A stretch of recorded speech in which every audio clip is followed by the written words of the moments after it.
قول انه توما تروح على فرنسا وما تشتري الصيدليه كلها؟ اكيد لا. فهودي كل شي جبته. اول شي من عند نيكس جبت هودي الليب اويلز، واحد لإلي وواحد لماما. كمان جبت هيدا ديورنت ريحته على شاي، كمان واحد إلي وواحد لماما. كلينزر ما بعرف ليه بس كتير استحليته. وصلتني على هيدا الليب بوم، ريحه جديده على حامض. انا ما بحب اللي بيجوا هيك جرن، فجبت لها اياه لها هيك. ولإلي جبت اللي بيجي هيك تيوب، اجا معه كريم الليدين، ريحته ليموناده بس كتير كتير كتير خفيفه. استحليت هيدا الكريم اسمه كريم فريش. سان سكرين جاي سبراي، بيطلع حلو انه حطوه فوق الميك اب.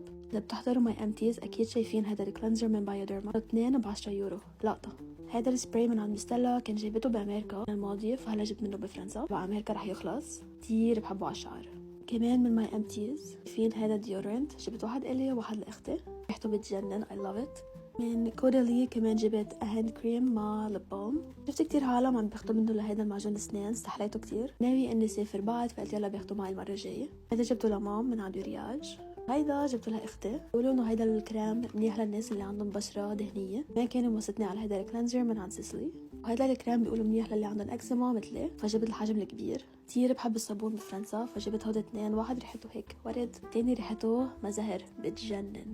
السريع لما كنت بلندن رحت على جلوسيه، جبت مبرايه، كان جبت كريم بس نسيت صوره، وجبت هذا الصابون لانه ما بعرف ريحته حلوه. and that's it, bye.